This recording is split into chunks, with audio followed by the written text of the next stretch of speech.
క్రీస్తునందు ప్రియమైన Jesus Army Mission YouTube వీక్షకులందరికీ మన ప్రభును రక్షకుడునైన యేసుక్రీస్తు నామంలో శుభవందనాలు తెలియజేస్తూ ఉన్నాను.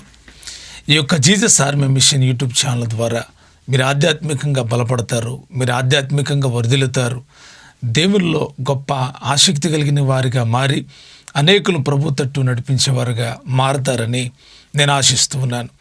ఈ దినాన మనం నేర్చుకోబడేటువంటి విషయం హెబ్రీయులకు రాసిన పత్రికలో 7 గొప్ప కార్యాల గురించి నేను మీకు తెలియచేయాలని ఆశిస్తూ ఉన్నాను. హెబ్రీయులకు రాసిన పత్రికలో చాలా అద్భుతమైనటువంటి విషయాలు రాయబడి ఉన్నాయి. సృష్టి ఆరంభము నుండి జరిగిన కార్యాల్లో విశేషమైన కార్యాలన్నీ కూడా ఈ హెబ్రీయులకు రాసిన పత్రికలో మనం నేర్చుకుంటాం. ఈ హెబ్రీయులకు రాసిన పత్రికలో యేసుక్రీస్తు ప్రభువారి యొక్క ప్రత్యక్షతలు మనకు చాలా గొప్పగా కనబడతాయి. అయితే రాయబడిన ఈ వాక్య భాగాల్లో చాలా అద్భుతమైనటువంటి విషయాలు ఉన్నాయి. ఈ యొక్క హెబ్రీయులకు రాసిన పత్రిక అంతట్లో కూడా ఒక విశ్వాసి బలపరచబడగలిగే విషయాలన్నీ కూడా, ఓ సేవకుడు బలపరచబడే విషయాలన్నీ కూడా రాయబడి ఉన్నాయి. ఈ యొక్క హెబ్రీయులకు రాసిన పత్రికను ధ్యానించినప్పుడు అనేక విషయాలు నేర్చుకోగలుగుతాం. అయితే ఈరోజు మనం హెబ్రీయులకు రాసినటువంటి పత్రికలో ఉన్న 7 గొప్ప కార్యాల గురించి మనం తెలుసుకుందాం. మొదటిగా హెబ్రీయులకు రాసిన పత్రిక 2వ అధ్యాయం 3వ వచనములో ఉన్నటువంటి మొదటి కార్యాన్ని మనం ధ్యానం చేద్దాం. నేను చదువుతున్నాను, మీరు గమనించండి. ఇంత గొప్ప రక్షణను మనము నిర్లక్ష్యము చేసినడలా ఎలాగూ తప్పించుకుందాము. ఇక్కడ మనం చదివిన వాక్య భాగములో గొప్ప కార్యం ఏంటంటే హెబ్రీయులకు రాసిన పత్రికలో మొట్టమొదటిది, ఇంత గొప్ప రక్షణను మనము నిర్లక్ష్యము చేసిన ఎడలా ఎలాగూ తప్పించుకుంటాము. రక్షణ ఉంది, రక్షించబడేటువంటి అనుభవం ఉంది. యేసుక్రీస్తు ప్రభు వారి ద్వారా మనకు అనుగ్రహించబడిన రక్షణ ఎటువంటిది అంటే అది సామాన్యంగా చెప్పుకునేటువంటిది కాదు, అది గొప్ప రక్షణ ఉంది. వాక్యంలో రాయబడి ఉంది, ఇంత గొప్ప రక్షణను మనం నిర్లక్ష్యం చేస్తే ఎలాగ తప్పించుకుంటాం. కనుక రక్షణ పొందిన వాళ్ళు గుర్తుంచుకోవాలి, మీరు పొందినటువంటి రక్షణ మీది కాదు, అది ప్రభు వలన దొరికిందే. అయితే అది ఏ రక్షణ అంటే ఎంత గొప్ప రక్షణ. ఆ రక్షణ ఎవరికీ లేదు, ఆ రక్షణ పడిపోయిన దేవదూతలకు లేదు, ఆ రక్షణ పాత నిబంధనలు ఉన్న భక్తులకు లేదు. కానీ యేసుక్రీస్తు ప్రభు వారి ద్వారా మనకు అనుగ్రహించబడిందే ఎంత గొప్ప రక్షణ. రెండవదిగా హెబ్రీయులకు రాసిన పత్రిక 4వ అధ్యాయం 14వ వచనంలో రాయబడిన సంగతిని చదువుతున్నాను, గమనించండి. ఆకాశ మండలము గుండా వెళ్ళిన దేవుని కుమారుడైన యేసు అను గొప్ప ప్రధాన యాజకుడు మనకున్నాడు గనుక మనం ఒప్పుకున్న దాన్ని గట్టిగా చేపట్టుదము. ఈ వాక్య భాగంలో మనం చదివితే రక్షణ యేసు ప్రభు వారి వలన కలుగుతుంది. మొదటి కార్యంలో మనం నేర్చుకున్నాం. రెండవ కార్యంలో ఏమనుందంటే ఆకాశము గుండా వెళ్ళిన దేవుని కుమారుడైన యేసు అను గొప్ప ప్రధాన యాజకుడు మనకున్నాడు. రెండవ కార్యం గొప్ప ప్రధాన యాజకుడు. ఎవరు గొప్ప ప్రధాన యాజకుడు అంటే యేసుక్రీస్తు ప్రభువారే. ప్రతి ప్రధాన యాజకుడు మనుషుల చేత నియమించబడ్డాడు. ప్రతి ప్రధాన యాజకుడిలో లోపాలున్నాయి. ప్రతి ప్రధాన యాజకుడు తనది కాని రక్తాన్ని తీసుకొని వెళ్ళి పించేవాళ్ళు. కానీ యేసుక్రీస్తు ప్రభువారు గొప్ప ప్రధాన యాజకుడు. ఆయన మనందరి పాపముల నిమిత్తమై ఆయన తనకు తానుగా అర్పించుకొని బలియాగమయ్యి మనలందరికీ కూడా రక్షణ అనుగ్రహించాడు. పాత నిబంధన కాలములో, ధర్మశాస్త్ర కాలములో ఉన్న ప్రధాన యాజకులు మారుతూ వచ్చారు. కానీ ఈయన నిరంతర ప్రధాన యాజకుడై ఉన్నాడు. ఈయన మనకు గొప్ప ప్రధాన యాజకుడు. ఎందుకు అంటే ఇంకా ఆయన ప్రధాన యాజకత్వాన్ని కలిగి ఉన్నాడంటే, అవును, ఆకాశ మండలం గుండా వెళ్ళి తండ్రి యొక్క కుడిపార్శాన ఆసీనుడై నేటికి కూడా ఆయన మన పక్షాన తండ్రి యొద్ద విజ్ఞాపన చేస్తున్న గొప్ప ప్రధాన యాజకుడై ఉన్నాడు. మూడవదిగా హెబ్రీయులకు రాసిన పత్రిక 10వ అధ్యాయం 21వ వచనంలో రాయబడిన సంగతి చదువుతున్నాను, గమనించండి. దేవుని ఇంటిపైన మనకు గొప్ప యాజకుడు ఉన్నాడు. ఇంతకు మునుపు రెండవ కార్యంలో మనం ప్రధాన యాజకుడు అని చదివాం. కానీ ఇక్కడ దేవుని ఇంటిపైన మనకు గొప్ప యాజకుడు ఉన్నాడు. యాజకునికి, ప్రధాన యాజకునికి, లేవీయులకు వ్యత్యాసం ఉంది. లేవీయులు యాజకులు, ప్రధాన యాజకుడు. ప్రధాన యాజకులుగా అందరూ ఉండేవాళ్ళు కాదు, కొద్దిమంది మాత్రమే ప్రధాన యాజకులు. వారిలో కూడా చాలా ప్రతిష్ఠిత ఉంటుంది. యాజకులు కూడా కొద్దిమందే, లేవీలు అనేకులు. లేవీలకు అప్పగించబడిన వీళ్ళందరూ కూడా లేవీ గోత్రికులే.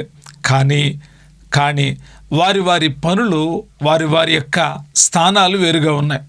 యాజకులు ఏం చేసేవాళ్ళంటే, ఒక మనిషి పాపం చేసి బలిపశువుని తీసుకొచ్చినప్పుడు ఆ బలిపశువు మీద చేతులుంచి ఆ బలిపశువునంతా పరీక్షించేవాళ్ళు, దాన్ని ప్రతిష్ఠించేవాళ్ళు యాజకులు. అయితే దేవుని ఇంటిపైన మనకున్న యాజకుడు ఎవరు? ఎప్పుడైనా ఆలోచించారా? మనకొక యాజకుడు ఉన్నాడు. ఆ యాజకుడు మనలను పరిశీలన చేశాడు. ఆ యాజకుడు మనల్ని పరిశుద్ధపరిచాడు. ఆ యాజకుడు మన పక్షాన నిలబడి మనలందరినీ నీతిమంతులుగా చేశాడు. ఎవరు ఆ ప్రధాన యాజకుడు? లేక ఆ యాజకుడు అంటే యేసుక్రీస్తు ప్రభువారే యాజకుడై ఉన్నాడు. 4వ కార్యాన్ని తెలియజేస్తున్నాడు, గమనించండి. హెబ్రీయులకు రాసిన పత్రిక 10వ అధ్యాయం 32వ వచనం చదువుతున్న గమనించండి. అయితే మీరు వెలిగింపబడిన మీదట శ్రమలతో కూడిన గొప్ప పోరాటము సహించిన పూర్వపు దినములను జ్ఞాపకమునకు తెచ్చుకొనుడి. చాలాసార్లు శ్రమలు, బాధలు, కష్టాలు వచ్చినప్పుడు మనం కృంగిపోతాం. కానీ ఇక్కడ అంటాడు, మీరు వెలిగింపబడిన మీదట శ్రమలతో కూడిన గొప్ప పోరాటము సహించిన పూర్వ దినాలను జ్ఞాపకం తెచ్చుకొనుడి. దేవుని పిల్లలు చిన్న చితక పోరాటాలు చేయరు, గొప్ప పోరాటాలు చేస్తూ ఉన్నారు. మనం ఎదుర్కొనే ప్రతి పోరాటం కూడా చిన్నది కాదు, చాలా గొప్ప పోరాటం. నేడు కూడా క్రీస్తు ప్రభువారి కోసం చాలామంది పోరాడుతూ ఉన్నారు, పోరాటం చేస్తూ ఉన్నారు. నేనంటాను, గొప్ప పోరాటము సహించిన పూర్వపు దినాలను జ్ఞాపకం తెచ్చుకోవాలి. ఏంటి గొప్ప పోరాటం అంటే? ప్రభు బిడ్డలైన తర్వాత మీరు ఎదుర్కొనే శోధనలు, మీరు ఎదుర్కొనే నిందలు, మీరు ఎదుర్కొనే అవమానాలు. మనము దేవుని పిల్లలమైన తర్వాత ఎదుర్కొంటున్నటువంటి నిందలు చాలా ఎక్కువ. ఒకప్పుడు తప్పు చేసి నిందించబడ్డాం, ఇప్పుడు తప్పు లేకుండానే నిందించబడతా ఉన్నాం. ఒకప్పుడు తప్పు చేసి శ్రమపడ్డాం, ఈరోజు తప్పు లేకుండానే శ్రమలు పడతా ఉన్నాం, కేవలం యేసుక్రీస్తు ప్రభువాన్ని అంగీకరించినందుకు. 5వదిగా గమనించినప్పుడు హెబ్రీయులకు రాసిన పత్రిక 10వ అధ్యాయం 35వ వచనాన్ని చదువుతున్నాను, గమనించండి. దానికి ప్రతిఫలముగా గొప్ప బహుమానము కలుగును. పై వచ్చిన భాగంలోనేమో గొప్ప పోరాటం మనం చూస్తున్నాం. ఆ పోరాటంలో మనం ఎదుర్కొని వెళ్ళడం మూలాన మనకు కలిగేటువంటి గొప్ప అనుభూతిని ఇక్కడ భక్తుడు రాస్తూ ఉన్నాడు. కాబట్టి మీ ధైర్యం విడిచిపెట్టకుడి, దానికి ప్రతిఫలముగా గొప్ప బహుమానం మీకు కలుగును. దేనికి ప్రతిఫలంగా అంటే, ఒక విధముగా చూచితే మీరు నిందలను, బాధలను అనుభవించుట చేత 10 మందిలో ఆరాటపడితే, మరొక విధంగా చూచితే వాటిని అనుభవించిన వారితో పాలివారైతారు. ఎలయనగా మీరు ఖైదీలో ఉన్న వారిని కరుణించి మీకు మరి శ్రేష్టమైనది, స్థిరమైనది, స్వాచ్ఛమైనదని ఎరిగి మీ ఆస్తి కోల్పోవుటకు సంతోషముగా ఒప్పుకుంటుంది. దేవుని కొరకు ఎంత పోరాటము! దేవుని కొరకంట ఆస్తి విడిచిపెడుతున్నారంట, దేవుని కొరకు 10 మందిలో అవమానపరచబడుతున్నారంట, ఆ శ్రమలు అనుభవిస్తున్న వాళ్ళతో పాలువారు అవుతున్నారంట, నిందలు, బాధలు అనుభవిస్తూ ఉన్నారంట. వీళ్ళు ఇబ్బందులు ఉండడం కాదు, ఖైదీల్లో ఉన్నవారిని కరుణిస్తూ ఉన్నారంట. అంత మాత్రమే కాదు, దేవుని కోసం ఆస్తి అంతా కోల్పోవడానికి సిద్ధపడ్డారంట. వారి గురించి అంటున్నాడు, మీరు దానికి ప్రతిఫలంగా గొప్ప బహుమానం పొందుతారు.